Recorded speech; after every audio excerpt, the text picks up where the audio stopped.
اور نزدیک آ کے جیت کو ہار میں نہ بدل دیجیے گا۔ کسی پروپیگنڈے میں آپ نے پروپیگنڈے کے جو پروپیگنڈا کیا جا رہا ہے اس کا شکار نہیں ہونا، کیونکہ اس تحریک پہ آخری وار ہو رہے ہیں، اور اس تحریک میں عمران خان کا کیا کردار ہے وہ میں اپنی سوچ کے مطابق آپ کو بتاتا ہوں۔ عمران خان کا کردار یہ ہے کہ جیسے فار ایگزامپل ہم اسکول یا کالجز میں پڑھتے تھے، تو اسکول یا کالج میں کسی دو بچوں کی لڑائی ہو جائے آپس میں، تو جو ہو طاقتور بچہ وہ کمزور کو جب مار لیتا ہے تو وہ پھر اس کو تنگ کرتا رہتا ہے، اور جو کمزور بچہ ہوتا ہے وہ اسی تلاش میں رہتا ہے کہ مجھے کوئی میرا اچھا دوست مل جائے، کوئی میرا کزن اپنی فیملی میں اچھا مل جائے جو میں اس کے مخالف لا کے کھڑا کروں اور اس کو سمجھائے کہ بھائی اس کو تنگ نہ کیا کر۔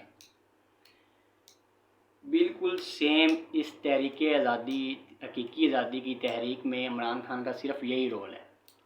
ہم غریب پسے ہوئے طبقے نے عمران خان کو لا کے ان کے سامنے کھڑا کر دیا ہے، اور وہ اس طاقتور شخص کا رول کردار ادا کر رہا ہے جو ہمیں ان سے آزادی لے کر دے گا، جو ہمیں اس فرسودہ، گھٹیا اور بدبودار نظام سے آزادی لے کر دے گا انشاءاللہ۔ کیونکہ مجھے کیوں لگتا ہے وہ آزادی لے کے دے گا؟ مجھے اس لیے لگتا ہے وہ آزادی لے کے دے گا کہ اس شخص نے اس نظام کے خلاف کھڑے ہو کر اپنی جان داؤ پہ لگائی ہے، 3 گولیاں کھائی ہیں، لیکن وہ کہتے ہیں نا مارنے والے سے بچانے والا بڑا ہے۔ پہلے بھی کچھ لوگ اس نظام کے خلاف کھڑے ہوئے لیکن وہ کامیاب نہیں ہو سکے، کیونکہ وہ نظریہ ضرورت والے تھے، نظریہ آزادی والے نہیں تھے۔ کسی نے کہا ہم اینٹ سے اینٹ بجا دیں گے، لیکن وہ پھر 3 سال دبئی بیٹھے رہے۔ کسی نے کہا کہ ووٹ کو عزت دو، پھر وہ پلیٹیں گری ان کی اور وہ لندن جا کے بیٹھ گئے۔ اور دعا کیجئے کہ وہ شخص آج کل عمرہ کرنے ماشاءاللہ ہمارے پاس ہی سعودی عرب اتنا دور نہیں ہے، دعا کیجئے گا کہ عمرہ اللہ تعالیٰ ان کا قبول کرے اور ان کو ہدایت دے، اور وہ اپنی ساری دولت جو کہ لندن پڑی ہے وہ پاکستان لے آئیں۔ پاکستانیوں پہ اس کا اس سے بڑا کوئی احسان نہیں ہوگا، اور دعا کیجئے گا کہ وہ شخص سعودی عرب تک تو آ گیا ہے، پاکستان بھی آ جائے۔ حقیقی آزادی کی اس تحریک پہ آخری وار جاری ہیں۔ وہ کیسے؟ کچھ نام نہاد مولوی حضرات اب ان ہوئے ہیں اس آزادی کی تحریک پہ وار کرنے کے لیے، اور وہ ایک نیریٹو بلڈ کرنے کی کوشش کر رہے ہیں کہ یہ تحریک فوج کے خلاف ہے۔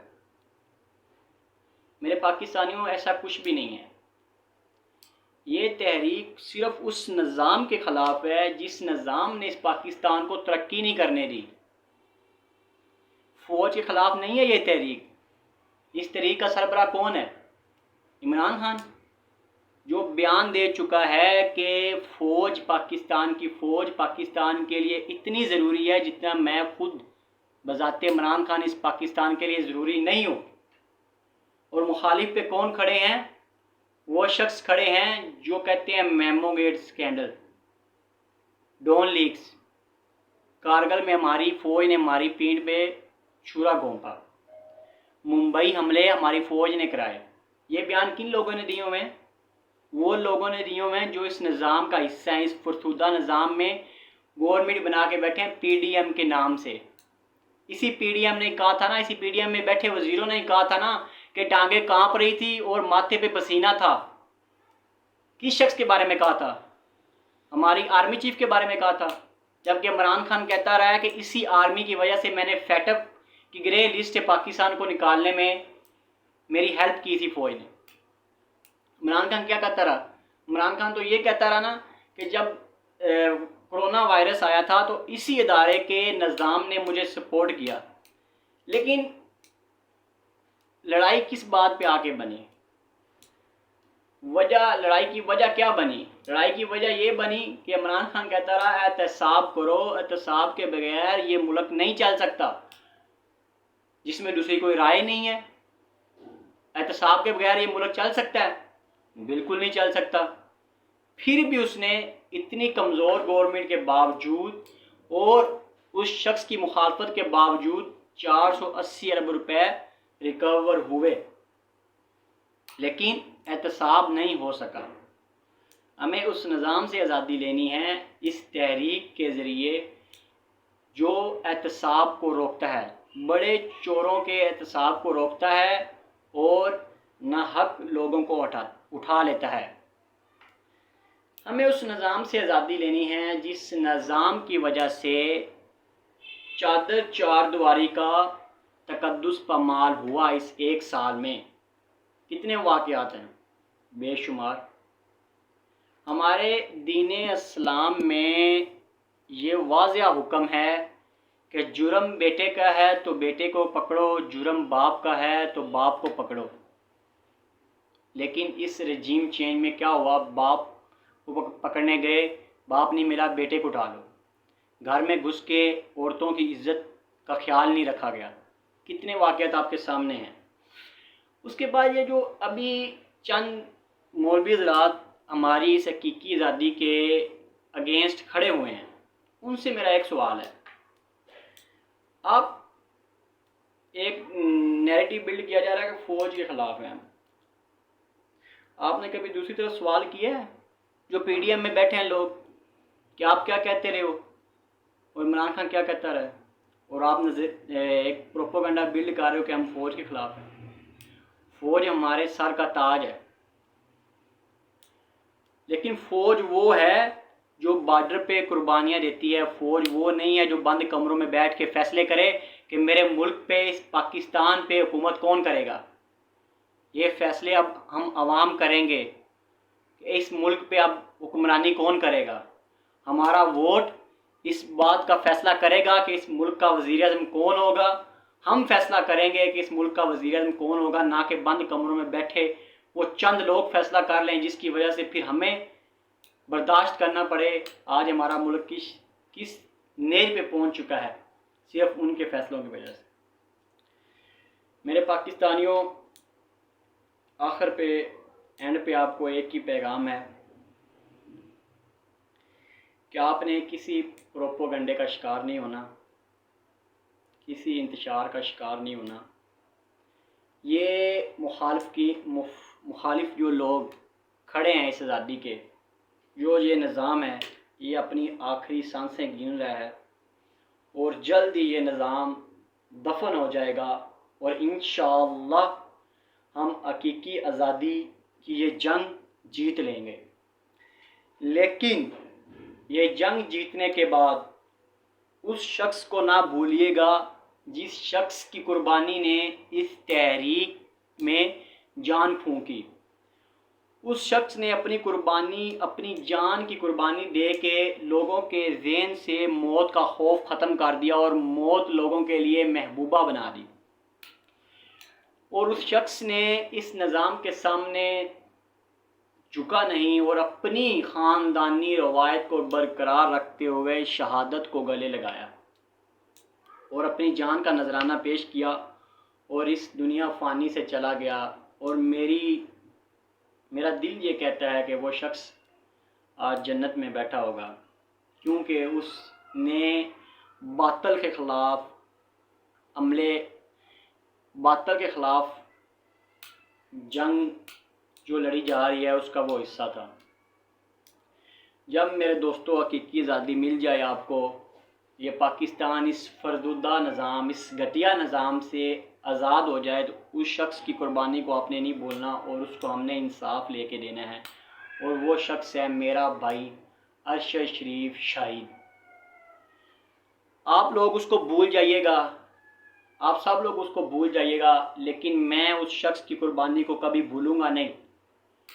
کیونکہ اس شخص نے میرے بچوں کے لیے، آپ کے بچوں کے لیے قربانی دی اور اپنے بچوں کا بھی خیال نہیں رکھا۔ اس کے 5 بچے ہیں جو یتیم ہو گئے ہیں۔ گھر میں اس کا کوئی سربراہ نہیں تھا، اس کا والد بھی پہلے شہید، بھائی بھی شہید، اور خود بھی اس نے اپنی خاندانی روایت کو برقرار رکھتے ہوئے شہادت کو گلے لگایا۔